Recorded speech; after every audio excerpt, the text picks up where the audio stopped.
We can break out! From Indianapolis, Indiana, the world's greatest racing, Indianapolis Motor Speedway. Last weekend's time trials have placed all 33 cars in the field for the 500-mile chase toward racing immortality. Little Al wins by just a few tenths of a second! On his quest for a fourth title, Elio Castroneves had a picture-perfect weekend, posting the fastest speed in both stages of qualifying, securing a #1 pick of the pits, and ultimately grabbing Indy's prestigious pole position. Tension turned to blunt emotion for Indy's biggest star as Danica Patrick struggled to find words for her frustration. Somehow I wish we would just be over with now. Tony Kanaan's pair of accidents and Paul Tracy's pole day misfortune left both drivers on the outside going into bump day. Final hour drama ended with Tony Kanaan making the 500 field. I've never thought starting at 32nd place in the Indianapolis 500. It feels better than being on the pole. However, Tracy failed to qualify after withdrawing his speed and running out of time. Hats off to TK and the guys that got it in the show. It's a hard blow. The field for the 94th running of the Indianapolis 500 is now set. It's Carb Day at the Yard of Bricks, where fine-tuning and race car setup could make the difference for drivers and teams looking for that last edge on the last lap for Sunday's showdown. Time ticks down on the 2010 greatest spectacle in racing. The last weekend begins at the Brickyard. We're gonna run wide open today, come on!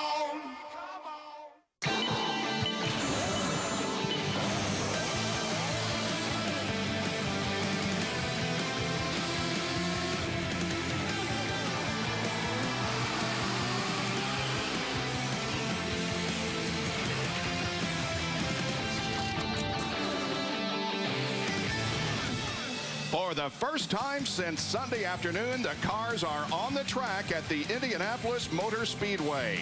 The final hour of practice has begun before the 2010 Indy 500 on Sunday. This day is thought of as call-in sick day or hooky day. Part of the great crowd that will gather here Sunday is on site. Plus, there are a lot of high school and college kids that have just graduated, and it's a time to come out here and enjoy the fun and party. It's really Carb Day at the Indianapolis Motor Speedway, and for all of you that are with us, it's another full afternoon of action. Following this 1-hour final practice period will be the Firestone Indy Lights Freedom 100. That'll be at about 12:30. Then at about 1:30 this afternoon, we will present the IZOD Indy 500 Pit Stop competition, where there's a lot of money and a lot of prestige on the line. Hi, everyone. I'm Bob Jenkins with Robbie Buell and Jan Beekes, and great to be back with you here at the Indianapolis Motor Speedway. We could not ask for a better situation last weekend than all the drama we saw. No, tons of drama, but a different approach today. But how about that shootout format? We loved it.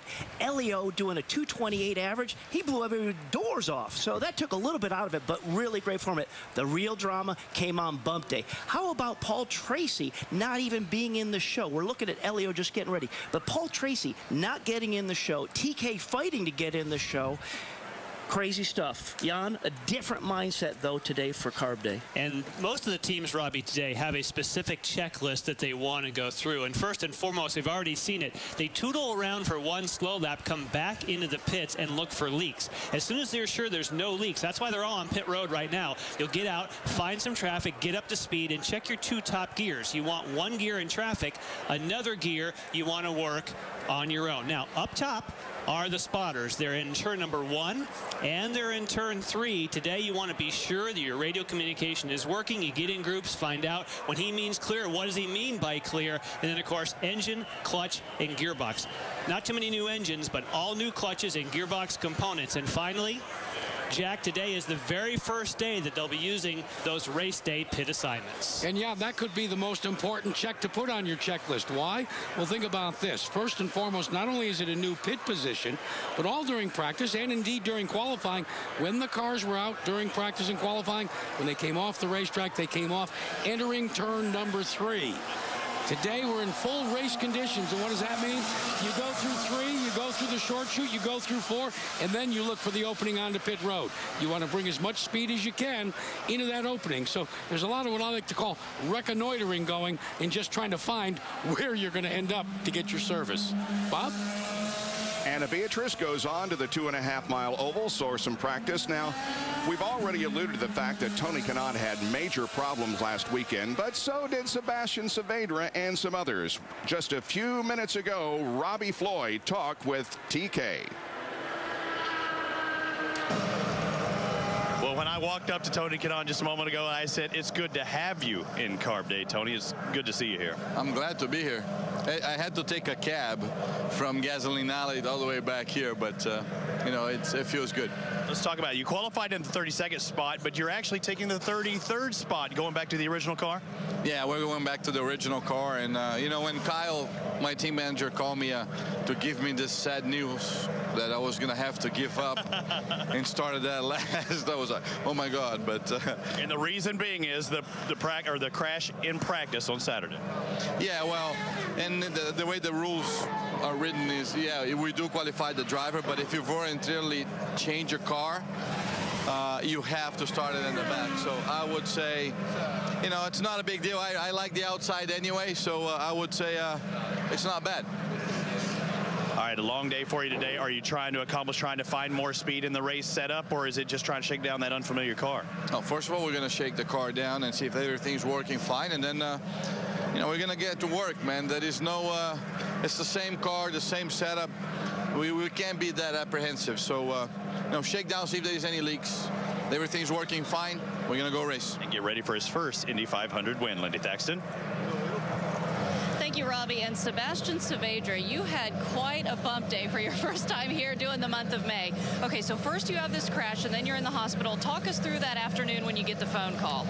It was crazy. It was something unbelievable. As soon as we had a crash, I think your faces were the last thing I saw. We went to the hospital. We knew that TK had already bumped us out. We were quite in low emotion there. I was getting ready to get an MRI when I turned on the TV, and I saw my whole crew just jumping and having so much fun.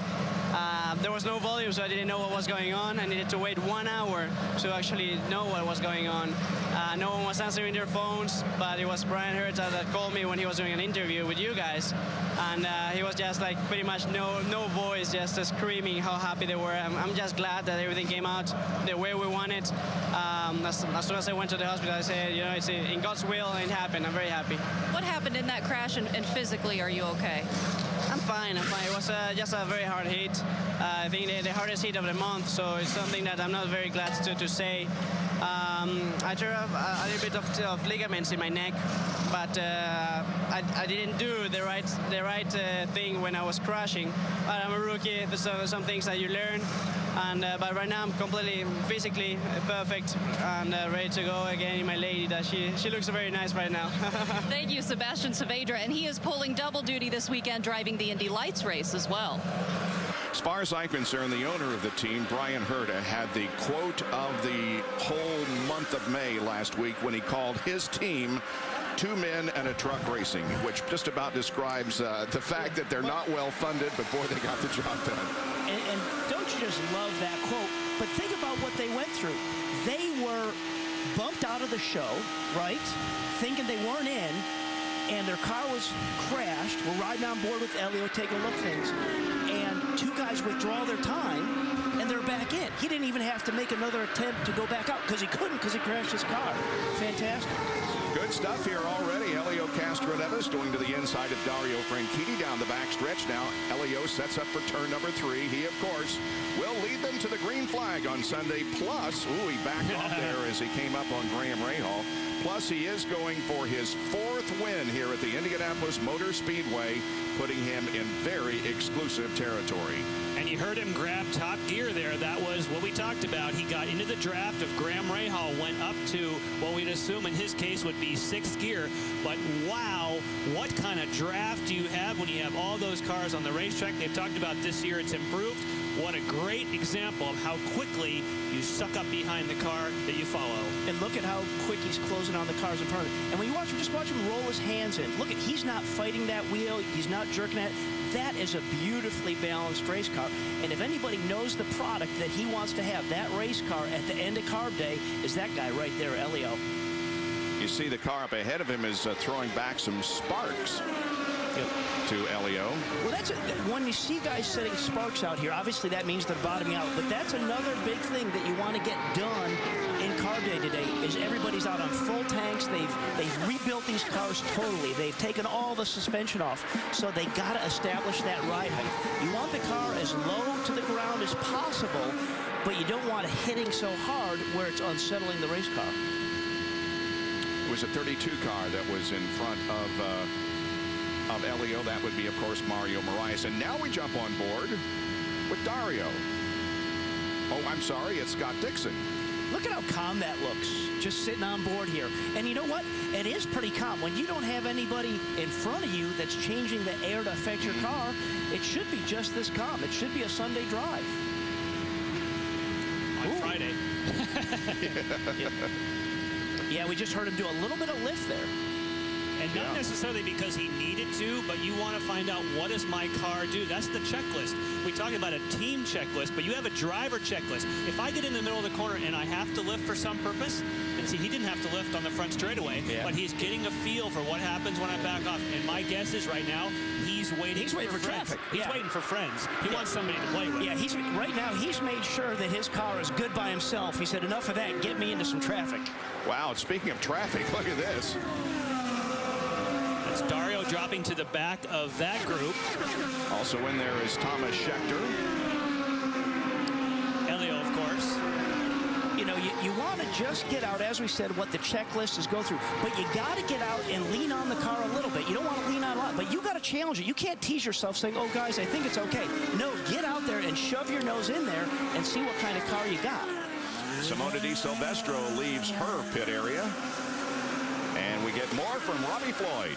Yeah, actually, and she's the last pit, but she did not qualify that way. And they actually took notes from last year. Alex Tagliani had that last pit box position, and he made up about 5 spots from coming in and out of the pits. Now, it doesn't give you a clear out, but it definitely gives you a clear in. So that little bit of advantage, she had the choice, and the team decided to put her in the back and give her that easy run into her pit box. Simona will start 22nd on the inside of row number 8 in this year's 500-mile race, qualifying at 224.228. More coming up from Indianapolis on Versus.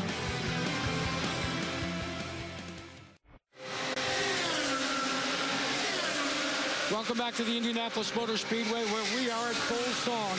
I'm here in the Eyes on Performance Pit Center, and guys, I want to take a look at some of the speeds that we're using, specifically up in this area here. You notice that we got them coming in right there at about 224 miles an hour. But what I find is that's in the graph. But what's happening is when you start to take a look at some of the other speeds, like Dan Weldon's down here, it's at 216.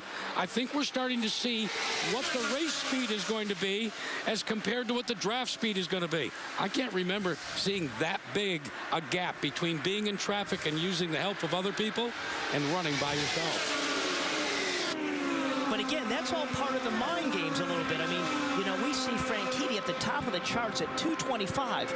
That's fast pace. And like you say, yeah, that's probably with the toe. But again, it's still that mind game. What do you really have as a race car or not? And Robbie, on that lap, he did that. He turned into turn 1 at 231 miles an hour. Maybe that's with a drag. Yeah. Vitor Mir comes in after 12 laps doing some tire changing, Lindy. Vitor Mira, he finished second here in 05 and 08, and then you'll recall last year he first has the pit fire during the race, and then he has the accident, breaks his back, out the rest of the season. Well, he's back and he's starting 30th. He's not too happy about it. Here's what he says happened. He says, we worked too much on race setup. We didn't really work too much on the qualifying. Well, why it matters today, he feels like they're a little bit ahead of everybody else today. Bob, he did say about the race, he said, well, we don't have much to lose. If we drop 3 spots, but we sure have a lot to gain. As far as I'm concerned, the guy who turned in the most outstanding performance, and of course there are lots of candidates, but this guy, Bruno Junqueira, last weekend after the Fast team got his teammate Alex Tagliani in the show, with no sponsor money, it never did come through, but they said, what the heck? And Bruno went out with very few laps of practice, qualified the fastest on bump day, and will start 25th. And I saw him yesterday. As you know, I went out to Eagle Creek to go for a run. He pulls up right next to me in Parks, gets out his cycle, and decides to do his race simulation in Eagle Creek Park, just north of here. The idea was hot and humid yesterday. He wanted to continue to do laps in the park to simulate what the race conditions are going to be in that hot, humid conditions. And so naturally I said, hey, man, you had a great month. He goes, no, I had a great day. And it reminded me that everything he's done was in one day. He's been here, as we always say, the month of May. It was all one day, just a few laps. Yeah. Three hot laps in that car before he went out for qualifying. Briscoe going down the inside of Bruno in that yellow car. Bruno Junqueira and his wife and baby were also in the Cara Fashion Show. That's an annual event here at the Indianapolis Motor School, actually downtown Indianapolis, but part of the entire month of May, which was 2 weeks this week. We just saw him kind of dump the throttle in turn 4. He's down pit road. But this is also, again, as you guys talked about earlier, Jack hit on it, this is the first time these guys have had an opportunity to come off of turn 4.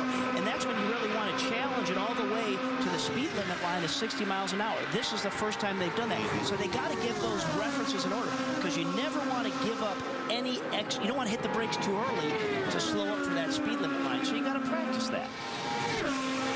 Ryan Briscoe getting in some hot laps. He's had 4 tours of the oval, and the best speed so far is 222.7. And I may have learned something just by looking at the data here. Remember, I had mentioned that I had seen Franchitti over 231 into turn 1. I just saw the same sort of speed for Dixon, but not the same speed for the Penske cars. Now, what that means technically to me is, at least today, doesn't mean race day, it appears as though the Target Ganassi cars might be running a little less downforce. Penske cars with a little bit more. Again, one's a little slower on the straightaway, one's quicker in the corners, and again, that's always a balance you have to choose for race day. Yeah, and what is that balance? Because let's say there's 20 laps left. You're leading the pack. What can you do in clean air? Is that a 221 average? What's that speed? I mean, again, you see those numbers get skewed with drafts, but you want to figure out what is the pace you can maintain leading the pack with 20 to go. Little telemetry up there in the upper right. He turned in, looked about 228. Yeah. So that was that 3 miles an hour that I was talking about as a deficit against a give and take. Now, the other thing is, all the data that I'm talking about is all recorded, and all these engineers will look at this after today. So you don't always want to go out on carb day trim and play your hand. Sometimes you run a little heavy on downforce and say, we don't necessarily want to show our speed. And that's a great point, is come race day, they may not run the exact same thing they have in the car right now. Just since this is the last chance you can get on track before race day. If conditions are different race day, or as you said, again, if they found something different as they study all the data from today, they may subtly make some changes there for Briscoe when you're talking about that. The National Guard car will be piloted this year by, of course, Dan Weldon, who will start 18th in Sunday's 500 for Panther Racing.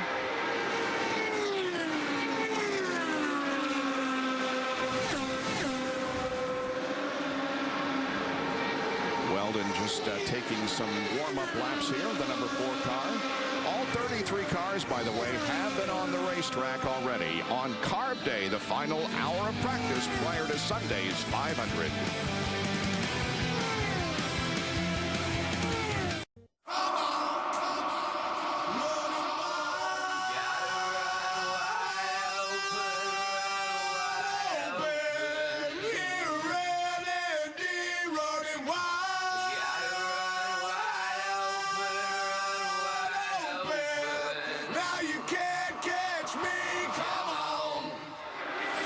Not exactly a day to go wide open. Speed really isn't the thing, but it is an action-filled day here at Indianapolis.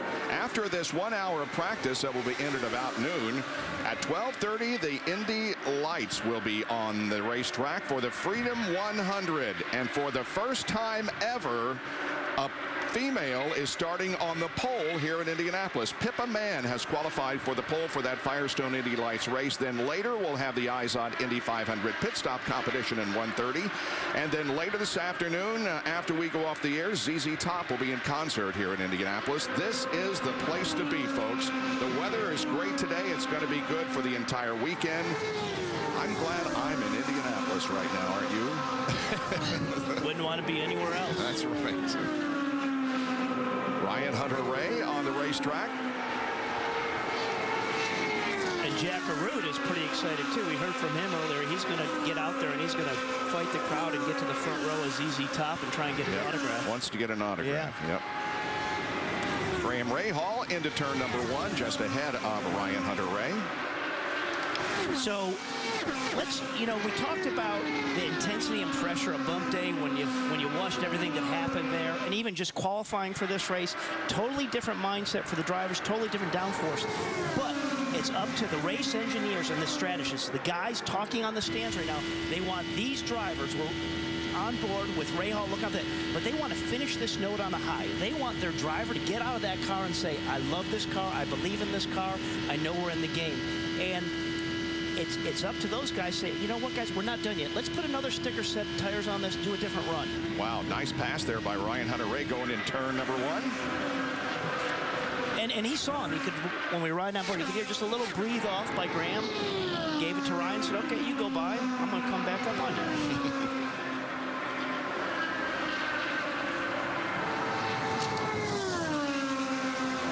Ryan Hunter-Reay will start 17th in the middle of row number 6 on race day in the Team IZOD machine for Andretti Autosport. Qualifying at 224.547. There are his last 2 laps around the speedway now. And it's been absolutely exciting to see the commitment that his sponsor, IZOD, has had in this series and the things they've been doing with the drivers post-qualifying and the events they have for them post-racing. Anna Beatrice out there earlier, she was at the back of some of these groups and getting some great opportunity to work on her gears. And of course, our own Robbie Buell, you're going to be on the timing stand with her. And when you saw that, you were starting to say, I think I want to have some fun come Sunday. Yeah, we talk about driver management and managing their head and hoping and finishing on a high note. Mark White is doing that there. But in the race day, I'm looking forward to working with Anna. And then you will, of course, be back for our 1-hour post-race show. Robbie Floyd. Yeah, you're talking about Anna Beatrice, and Robbie's going to be up there on the box. And it might have been his words that I heard just a moment ago. When she came into the pits earlier, she missed her pit box. They said, roll her back, roll her back. And whomever was talking to her at that time said, don't worry about it. It's a good thing it happened today, not tomorrow. And you talked about it at the top of the show. Yeah, it's time to feel what the car's doing, but also those first times, Lindy Thaxton, for these drivers at speed to see what it feels like coming into these pit stalls. Yeah, you're right. And for KV Racing, all 3 cars have completely new setups today. I was just told they were not happy with the race setups they were running earlier, or really the qualifying setup, so they've come out with brand new ones. They are being conservative, but if they don't like what they've done, they're going to go back to the drawing board. But so far, so good. They say they're pretty pleased with it. You see we're riding on board with Danica Patrick. So the KV cars, EJ, Mario, and Takuma running new setups. We'll see what they think. And a good onboard shot here from Danica. She sets the car in turn number 1 to make that turn number 2 down the backstretch. And we know she wasn't happy with her qualifying car, but that's a totally different deal. This is race setup, much more downforce, and you want to have something that you can just drive all day. And right now we heard her lift a little bit. When you have no cars in front of you, you want to be able to run flat out. You really don't want to be lifted, so she's still got to be tuning that balance. Jack, you got more? Yeah, Robbie, after being as unhappy as she was with her qualifying setup, she and her engineers spent about 6 hours, and that's no exaggeration, in her motor coach going over the data from this season versus the data from last year and the year before. They decided on bump day to try some things that were tried and true from 1 year ago. They began to creep up on it, but they are still searching for what they think will be the comfortable setup for Danica Patrick. And guys, you know now, as far deep in the field as she is, the deepest she's ever been, you need to be comfortable in order to survive and then race the last 50 laps. She does not look like she is comfortable at the moment, Jack. She saw someone coming up the inside, backed off, lost some momentum. Robbie said he heard some lift. I think that was in 3. So they still have some work to do to help her get comfortable. Yeah, and we're looking off the back of her car, and just when we went on board with her, we heard a little lift, and that was coming off of turn 1. So again, she's fighting the balance of that race car. There's nobody in front of her. We're looking out back. There's nobody in front of her right now, and she should feel comfortable running just flat. She shouldn't lift off the gas at all. And it should produce you a lap average in the 220 range. It all depends on how much downforce you have and what you think that number is. But give or take a little bit, you should be able to run around 220s by yourself or not having a tow. Little green there, yeah. Yep. Well, the work goes on in Tony Kanaan's car. Changing springs. Well, you know, that old school mindset of saying, okay, carb day, we're just going to go shake it out, test the motors, went through your checklist, Jan. But, you know, the reliability that we have with these Firestones, with these Hondas, with these chassis, we feel pretty confident with them. So a lot of guys are posting more lap counts, doing more laps than I would have anticipated. TK stays in the cockpit. We'll be out there in just a few moments. It is Carb Day at the Indianapolis Motor Speedway. The final hour of practice. We got just about 30 minutes to go. Stay with us.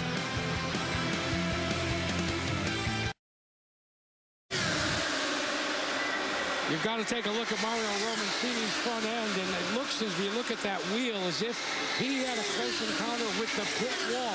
Now remember, we were talking on the checklist that what you're trying to do is not only find your pit, but find your mark. From my perspective right now, I think what happened, guys, is he got a little too close, locked it up, and it slammed into the wall. And let me show you what's missing from his car right now, and that is the wheel nut that is applied right here. That wheel nut oftentimes gets stuck right in the jack if you don't do it right. You put it back on that way, and you have to pull it off. He is missing this piece, the wheel nut, right now, guys. Wow. And he absolutely did hit something. That's... Hey, Jack, you're hired on the left front. Nice work. Well, if you don't have a wheel nut, obviously it throws off all the tolerances, and that wheel's just sitting there grinding on everything. So a lot of that debris is just from the fact that the wheel is wobbling around with no wheel nut, just chewing itself to pieces. Scott Dixon down the front stretch. So Dixon's done 25 laps. He's not about coming in. He's still working on setups. Like we said, in days past, you usually would never do more than 20 laps or so because you didn't want to put the wear and tear on the motor, but... There were some changes made for the Kentucky race last year to make the cars run closer together, and a change they made was there at the back of the car. And one of the reasons they did it is so that you could come up on the car as close as you can and they could run closer. Actually, I think I'll let Professor B do the explaining much better than I. The speeds are definitely up at Indy this year, and if you remember back to the Kentucky race last year, there were aerodynamic changes that were made mostly at the rear of the car, one of which was the removal of this end fence. Now, removing just this little side wicker, as it's called, that's 20 pounds of drag and makes obviously the air much less turbulent coming off the back of the wing. They also added backing plates, which is an insert, an infill it's called, inside each of the 4 wheels.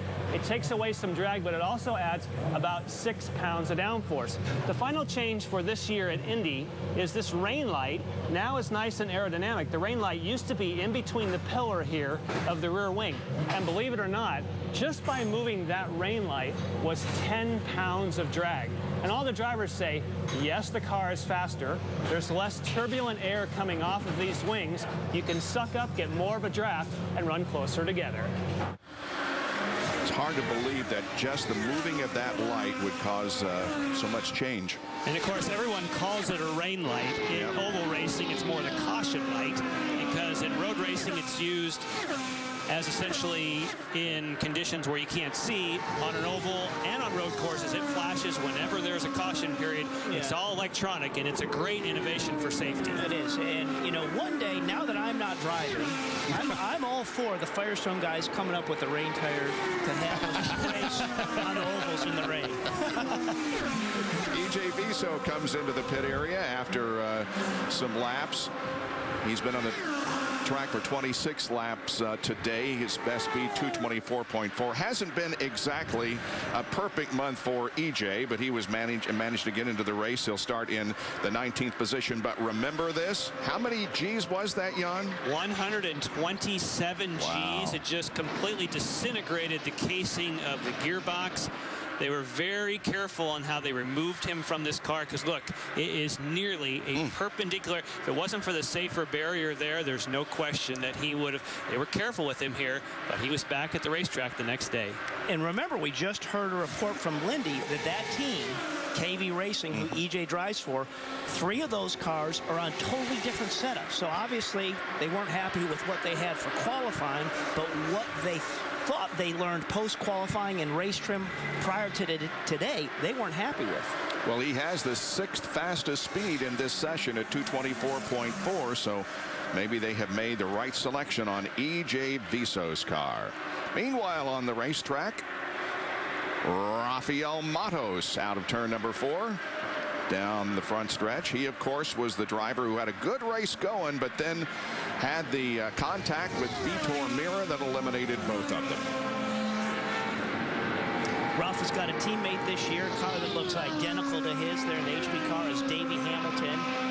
Really a great tandem between Rafa and Davey, and just a tight-knit group there, led by Gilles DeFerrin has joined that as the team president now. Gilles knows how to race around this place and win here. Rafa starts 12th on the outside of row number 4 on Sunday. The team co-owned, of course, by Gilles DeFerrin.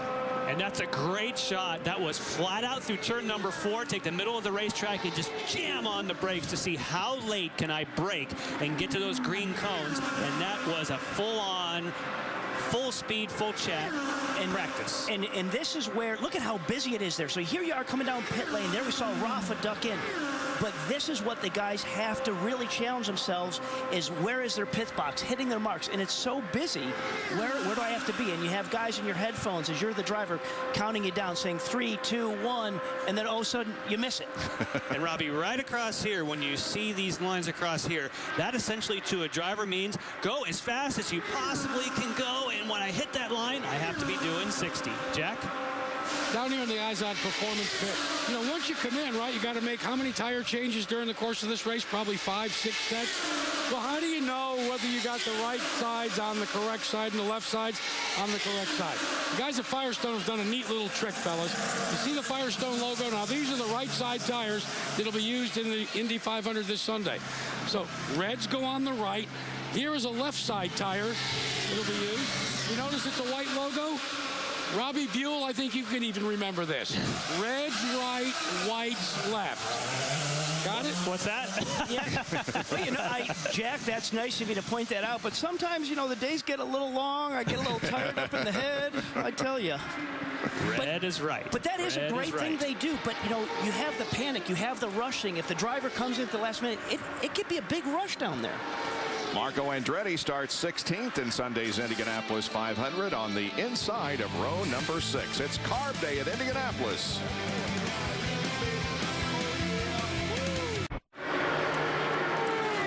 You are looking at Team Window World here at the Indianapolis Motor Speedway on Carb Day. Their driver is John Andretti, and he is on the racetrack.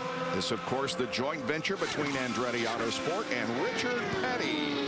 And John Andretti will start 28th in this year's 500-mile race. First came here as a rookie in 1988.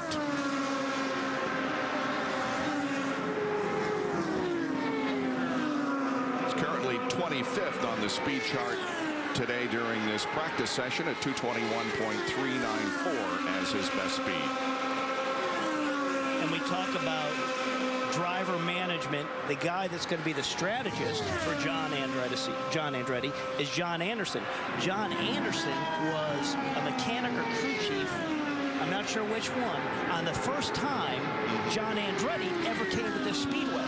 So it's such a boost to have somebody that you have confidence and respect in, and you know each other's personality. It is a very reassuring thing for that driver. Here's one of the members of the last row. There's always a party here at the Speedway. It'll happen tonight, and the members of the last row will be honored with a jacket and checks for 31, 32, and 33 cents. Takuma, Sebastian Saavedra, and Tony Kanaan are the members of the last row. Oh, look at Will Power. Yeah. Will Power putting a move. Now, both he and Elio left the pits at the same time. Obviously, that would be a little bit of planned team practice. But nice time pass there for Will Power. Want to remind you that we have a race coming up before too long. The Firestone Indy Lights Freedom 100 will be coming up.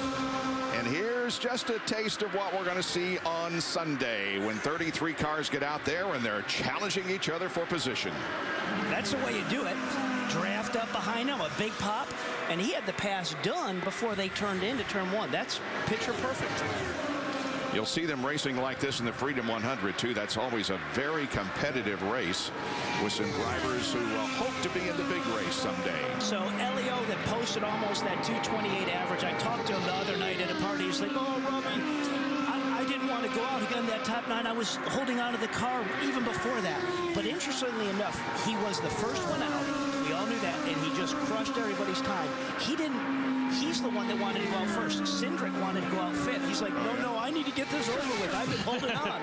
So it was absolutely Helio's decision to go first out in the Fast 6 shootout. They have already announced that they're changing the rules for next year, right? They're inverting. That's right. They're inverting that top 9. You can't pick it. The fastest at 4 o'clock will have to qualify 9th between 4:30 and 6. And there's still, if they don't change that part of it, there's still the great incentive to be the fastest because you want to have your pit selection. So you're going to, if it turned out they're going to invert, you wouldn't lay back. In other words, you still want to be P1, so you have pit selection. So that should be a good scenario. Yep. Down to Lindy. Sarah Fisher in the 67 is losing lots of valuable time in this practice session. We're told she was sitting out here waiting for some parts earlier. Well, she just went back out. And guys, I'm going to throw this to you to see what you think. She says the balance is pretty good, just a little understeer. But then she says I'm flat and I don't see one dot of the RPMs. That's a gearing issue, Lindy. And we talked about in the checklist that the teams use. Whoa. And one checklist is put 4 wheels on. Really? And put the red Firestone on the right. Yeah. But then that's the second wheel we've seen. And don't leave till you make sure they're on. Now we're doing that in jest, but in the heat of the moment, these kind of things, Robbie, you were just saying, in the heat of the moment, these things can go wrong, and that right there would be a race burner. And when you have team meetings, so with John Barnes and Dan Weldon and his crew chief there, they'll go through, if something does happen in the pits, they'll have a jack man ready with a jack to throw over to wheel that car back, bring it in. You always want to manage the unexpected. What are the plans if you lose radios? What are the plans if you lose a tire coming out? Okay, there'll be always a guy in the back with a little jack to throw it over, pull the car back, a calming voice on the radio telling those guys what to do. And Robbie, some teams carry it even to the extreme. If you're lucky enough to be here at the Indianapolis Motor Speedway this weekend for the Indy 500, come out on the pit road when they first allow the cars. Teams like the National Guard car, teams like Franchitti, what they will do is they will run through those scenarios, pushing their car into the pit box, and they'll actually turn the air off on one of the wheel guns. They'll actually have things like that, trying to work through the scenario. They tell me it's so the pit crew commits it to what they call muscle memory. Let's go on pit road, in fact, right now. Check in with Robbie Floyd. And Jack, I've been listening to Tony Kanaan. He's been talking about understeer, the same thing we knew he had problems with in qualifying. But, you've got a lot of variables to worry about. Tony made it a point. He said, don't keep throwing new tires on here every time I go out. He's got to get it right in his head where the car is going to be during the race. But also, you heard him talk about the understeer. They're making some spring changes and trying to change the balance of the car. But he said, I really don't want more front wing in it right now. He said, that's a quick change. I know that will help the understeer. Let's try and get this balance right. Not only aero and mechanical. Let's try and find that happy medium. And when you were talking about that, Robbie, and we heard Sarah Fisher talk about the lights. Okay, what she was talking about is the lights right here at the top of the steering wheel, and watch them start to light up as he gets up on the RPM. They'll start to illuminate, and then he'll grab a gear. They're harder to see with the sun shining, but as he comes down the front straightaway, when she said, "I have no lights," that means that the gear ratios were not correct. You weren't getting enough RPM. So that's that checklist. My gears are too tall in Sarah Fisher's case. Therefore, we need to make a change. And boy, better to find that out today than race day. And following back up on Kanaan saying to his guys, say, I don't want sticker tires, guys. Don't just Band-Aid this, because when you put on fresh Firestone tires, they have more grip to it. But that's not going to help him in the race. He needs tires that are worn down. You know, he needs to wear them out to figure out where the balance goes as you burn off fuel and you put laps on the tires, because it does affect things. I cannot remember a busier car day. No, look at how many laps guys are doing. And, you know, it used to be like this back in the 80s. In fact, I remember some crashes during Carb Day that took some guys out. But we entered a period there in which you would go out and do installation checks and a couple of other things on your checklist, Jan, and then come in and maybe only turn 10, 15 laps. We've seen almost everybody has turned at least 20 laps, and let's see, who's the leader at this point? Bertrand Baguette, baby, 41 laps. And I think you have to credit Honda. The reason you didn't used to run many laps in the past is that, you know, will my engine make 500 miles? Now you're like, hey, no problem. You know, and that's a credit to how they have refined it. And they know the thing is going to be solid. It'll be bulletproof. Let's go run some laps. And it's not just 500 miles. The motors that some of these guys are running, they've run all month. And now they're going to put the race on time. But that was unheard of before. About 11 more minutes of practice, then the Firestone Indy Lights in the Freedom 100. And then after that, the Pit Stop Challenge. It's a full day of activity here at the Indianapolis Motor Speedway on Versus.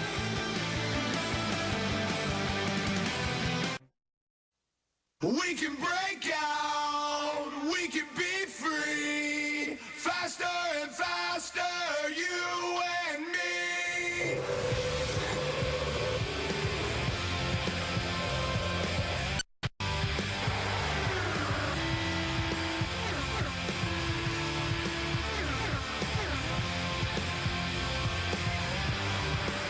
Less than 10 minutes to go in the practice period for the Eyes on IndyCar series and the drivers and cars that will be in Sunday's 500-mile race. Coming up at the conclusion of practice, we will turn things over to a new team, and they will do the Firestone Indy Light Series. Kevin Lee will be the pit reporter for that telecast, and he's standing by with another history maker here at Indianapolis. That's right, Bob. For the first time ever in over 100 years, a lady will lead the field in a race here at the world's greatest race course. Pippa Mann won the pole yesterday for the Firestone Freedom 100.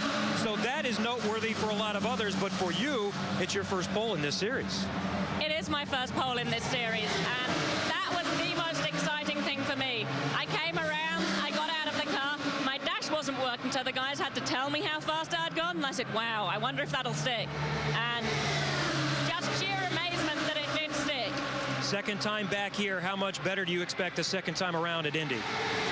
I'm really, really enjoying it this time around. Last time around, I was a little intimidated by the place, I guess. It's easy to happen first time here, but this time around, I'm with a great team, Sam Smith Motorsports. I'm in a great car, the number 11 car, and we've been up front all week, and then we put it on the pole. I know the speed surprised you a little bit in qualifying. How do you think the race car is going to handle in traffic? We've been working really hard on the race car, so I think we have a good car for the race and a good car in traffic. I think it'll stay up there. What's this like, racing at this facility? It's an awesome experience. It's very different to racing on any other oval because it's more difficult to run side by side here, but in the Indy Lights cars, we can, and watch out because we will be. Good luck today. Thank you very much. Pippa Mann will lead the field to the green in the Firestone Freedom 100 here, coming up in about 35 minutes, Bob. That's a good promo for the race. We can and we will run close together. And they do.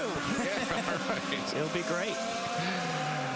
Will Power moves out onto the Indianapolis Motor Speedway, and here is Ed Carpenter, who made the top 9 on pole day and will start in 8th position Sunday afternoon in the Panther Vision car, sponsored by Fuzzy's Vodka from Fuzzy Zeller, another native Hoosier from New Albany, Indiana.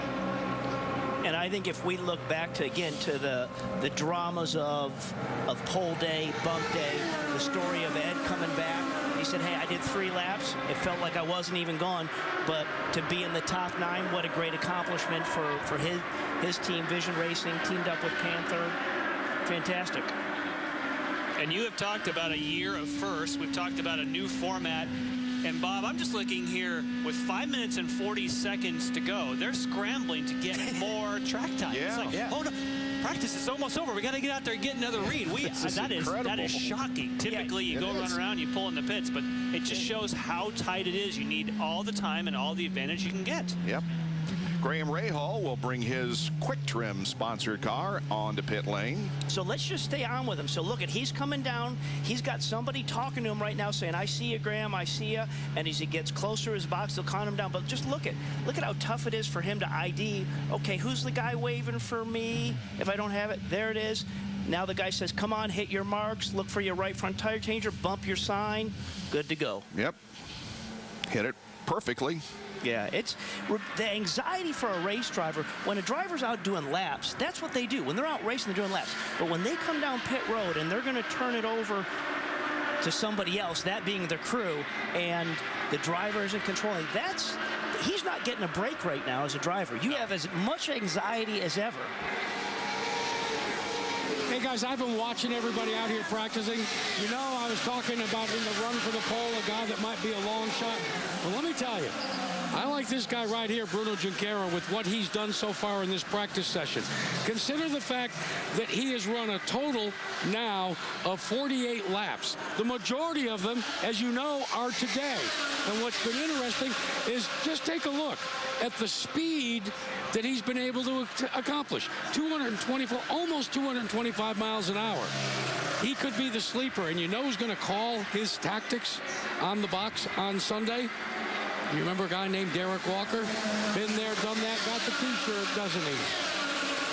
And another great race strategist. I remember so many races that were won by Derek Walker simply because he knew how to strategize and win the race. Again, offering a ton of confidence to his driver, as watching Bruno. Now he got to go all the way to right there. There's where those cones are. That 60-mile-an-hour line all the way down. Seeing quite a few hot stop practices right now. There's no substitute for being able to come in under power, hit the marks, and peel back out again to simulate those race conditions. Again, the other, you talked about, Robbie, running laps is fine. Doing these hot stops, it's about hitting the marks. They're after it right now. They're not in the pit stop competition. This is all about making sure they're solid for Sunday. And do you see the crew guys go over all the out? We're looking at Junqueira on that yellow car. Did you notice those crew guys and what they said there? Service Central. So they have Jay Howard's crew servicing that car for Bruno. It's on the car, too. He'll be pitting right ahead of Scott Dixon. Now, the other part that drivers don't like, you like to do run laps. You mentioned, Robbie, parking and backing up are not, that's not really cool.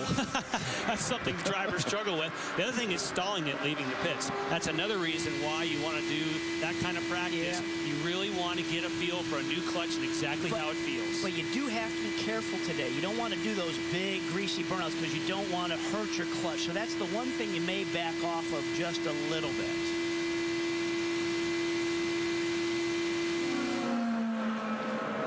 Tony Kanaan definitely pounding around trying to find the happy balance that he wants for a race car.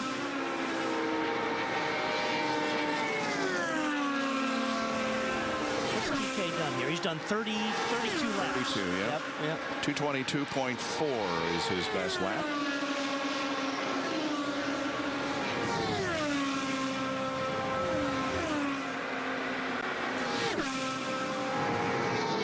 And using this as a test session. We saw springs being changed earlier. Why not? Yeah. You're at the back and you haven't really had the speed you've wanted. Just keep throwing different stuff at it. Yeah, and he's wanting to do longer runs to see where the car goes as you put laps on the tires and you burn fuel. Where does the balance go? His last time by was a 2:20.85, which, again, that's a pretty good time, give or take a little bit. You know, with being in the draft or not being in the draft, that's a good bogey number. Time is drawing near. I think we've got less than 1 minute to go in the practice period. And there is Derek Walker. That again, we pointed out, will be calling the race for Bruno Junqueira. He owns a Firestone Indy Lights team also that will be competing here coming up. Yep. And it sure would be good to see him back in the Eyes on IndyCar series as a car owner. He is one of the true gentlemen of this sport. Kanan and Hideki Muto will pit at the same time off of corner number 4. And there you saw, look at TK waving right there. So he hits that timeline in terms of where 60 miles start, and he's diving into his pit box. So for him, at least with being one of those early boxes, it's not where you want to be, but you're not going to be in the middle and ever miss your box. Little debrief going on here. Well, the wheels off, gloves are coming out. He's done, and checkered flag is not far away from being there. And the checkered flag is waving. The checkered flag is waving, and the practice is over. Paul Blevin up in the flag stand, waving the checkered flag, signifying the end of this 1 hour practice period, the final time that the cars are on the track prior to Gentlemen Start Your Engines. Ladies and gentlemen, start your engines by Mary Holman George on race day.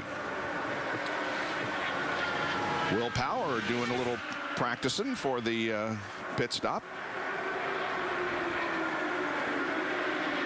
Certainly one of the favorites coming into this race. He will start second alongside his teammate Elio Castro Neves. Will Power qualifying at 227.578 on pole day.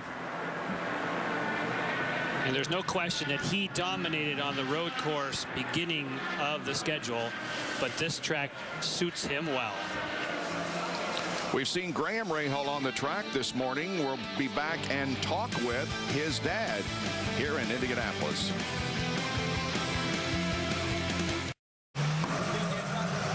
Welcome back to Carb Day here at the Indianapolis 500. The practice is done. The only thing left is the race, and you see the Rahal Letterman crew. Graham Rahal just comes in and not happy with the way the car is handling, says he just does not have the speed. We'll get a word with Bobby Rahal here in just a moment. These debriefs are important, and the second they get out of the car, that's where they get the most pertinent information, guys. He was the slowest of the 33. His best speed was 219.998. And what's important there, you saw Mike Oliver, his engineer, and Robbie, you said it right. They want to get the first thing that comes out of his mouth. That's usually what the driver wants fixed the most, and it's up to that engineer to decipher all the things that Graham's talking about and pinpoint one and say, hey, I think this is the main thing I got to fix for you. There you go with the practice speeds. Dario Franchitti, in fact, Target Chip Ganassi Racing led the practice period with both of their drivers, Franchitti and Scott Dixon, 1-2. Then we get Will Power, Junqueira, Castro Neves, EJ Viso. They got the setup apparently right on that car. Dan Weldon had the problem in the pit area, but he turned out to be the 7th fastest. Then Marias, Matos, Tagliani, and Ryan Briscoe. But an incredible number of laps turned that we were really surprised at. Here are the 12 through 22 in the practice today. Marco Andretti, Ed Carpenter, Townsend Bell, Takuma Sato at a 222.9 mile an hour lap. Danica Patrick back in 21st position. And then the rest of the speeds turned in today. Bertrand Baguette, we believe, was the driver who was busiest during the 1 hour with 60 laps on that car. He did more than a quarter of the 500-mile race. I don't believe we have explained the fact that it is called Carb Day because at one time when there were carburetors on the cars, they used this period to adjust them. Well, they don't use carbs anymore, but it's still Carb Day, and it is a very important time for these drivers, and apparently very important this year. I just couldn't believe the number of laps turned. Well, you know, Jan, we hit on earlier, it's a different game. The reliability on the motor. I remember there was times here when I had guys, they said, Robbie, we put in a fresh motor for Carb Day. Don't do more than a dozen laps unless you really have to, because they didn't think that motor was going to go the duration. So that's a big change here. And, you know, we're watching Graham there talk to his engineer. He wasn't happy, but they got to manage him right now to say, oh, we'll get it right. We're on top of it. And of course, Bob, a carburetor's job is to mix the air and the fuel. Now it's all done electronically. So the Honda ECU, as it's called, engine control unit, takes care of all that for you. So instead, Carb Day has been replaced by chassis tuning day because the competition is so tight. You want every single lap to try every scenario, and because of that reliability, we saw a bang of a Carb Day. That was awesome. It was. And I don't think we've also mentioned about the weather. You know what the weather was last weekend. Temperature in the 70s. On Sunday it was a little hotter, but now we are in the 80s, and it's going to be this way on race day on Sundays, so it's a chance for the drivers to tune their cars according to the correct weather conditions. Let's go to Jack. One of the things as you look at Marco Andretti debriefing with his engineers, that is the universal language of all drivers is using their hands. Now, what are your concerns? What is your debrief? Well, we're just kind of in this one trying to be true to ourselves by not running, you know, enough downforce. And I don't know. I mean, to be honest, it was maybe a little too skimpy to put it in traffic. But, you know, the front to rear balance is bad. We're just lacking overall grip. So once we put the wing in it, we'll be right back to where we were on Sunday. So still pretty confident going into the race. Marco, when you put a little bit more rear wing into it, what does that do to your driver comfort level? Well, it's grip. You know, grip means the world to a driver because you can carry more throttle, you know, and, you know, then you'll be looking for traffic. Out there, I mean, as soon as I saw a car, I was really skimpy, you know, for the conditions. So, but, you know, just trying to, you know, get the most mechanical grip as we can, and now we can just put the wing in it. All right, you know, if we could ever figure out how to do that, to talk driver lingo with our hands, we wouldn't need announcers, would we? Oh, perish the thought, Jack. Remember, Marco's race lasted 1/4 of a lap last year as he and Mario Moraes had contact in the short chute on the very first lap of the race that knocked him out. You know that what was interesting, and we heard it there from Marco, is you still don't know what you have till the green flag comes out on race day. Yeah, but he didn't like his car in traffic, so you never know. But one guy that really thinks he knows and is pretty relaxed is that guy right there. And he usually is very animated, but not so much here today. Well, let's talk to Mike Conway, one of the DNR drivers. Mike, we've seen some people make a lot of changes. One team actually changed the setup on all their cars. What was your story today? Well, today was just about running and getting a good feel for traffic. You know, we played with the car a fair bit on Sunday last weekend, so we got a good feel what we would have today, and the car felt similar, so we made a few changes, got it better, a bit more dialed in. And yeah, we've got still a little bit of work to do, but you know, it's only some small things, so we're looking okay. Okay, thank you, Mike Conway. Jack? Yeah, Lindy, if you saw the Michael Andretti in color, he said sometimes he feels like a kindergarten teacher. Well, not in this particular case, Michael. You're just really trying to get a debrief. Yeah, I'm just trying to see where we're all at, you know, all the cars, and talking to each one of the drivers and engineers, so we'll see. How much do you have to translate engineer talk to driver talk with your drivers? No, they you know, that's part of when they get used to each other, they start to understand each other, and that's what's good about having continuity between a driver and engineer is they start understanding each other's language, and they communicate better. So you know, it's every driver's different, and so they got to figure it out. And of course, Ryan Hunter-Reay and John Andretti getting the benefit of that debrief, Bob. All right, thanks, Jack. We have a new team moving in. Mike King will lead the broadcast crew in the Firestone Freedom 100 for the Indy Light Series. That when we come back here to the Indianapolis Motor Speedway on Carb Day 2010.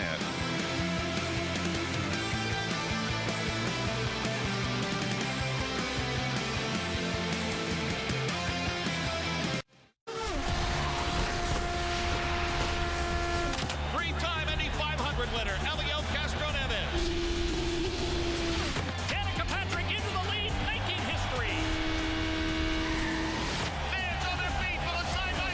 action. Dario Franchitti, your series champion. Leave your mark on the 2010 Indianapolis 500-mile race, May 30th. Is at a new pit position, but all during practice and indeed during qualifying. When the cars were out during practice and qualifying, when they came off the racetrack, they came off entering turn number 3. Today we're in full race conditions, and what does that mean? You go through 3, you go through the short chute, you go through 4, and then you look for the opening onto pit road. You want to bring as much speed as you can into that opening. So there's a lot of what I like to call reconnoitering going and just trying to find where you're going to end up to get your service. Bob? Anna Beatrice goes on to the 2.5-mile oval, saw some practice. Now, we've already alluded to the fact that Tony Kanaan had major problems last weekend, but so did Sebastian Saavedra and some others. Just a few minutes ago, Robbie Floyd talked with TK. Well, when I walked up to Tony Kanaan just a moment ago, I said, it's good to have you in Carb Day, Tony. It's good to see you here. I'm glad to be here. I had to take a cab from Gasoline Alley all the way back here, but, you know, it feels good. Let's talk about it. You qualified in the 32nd spot, but you're actually taking the 33rd spot, going back to the original car? Yeah, we're going back to the original car. And, you know, when Kyle, my team manager, called me to give me this sad news that I was going to have to give up and started that last, I was like, oh, my God. But and the reason being is the crash in practice on Saturday. Yeah, well, and the way the rules are written is, yeah, we do qualify the driver, but if you ticks down on the 2010 greatest spectacle in racing, the last weekend begins at the Brickyard. We're gonna run wide open today. Come on.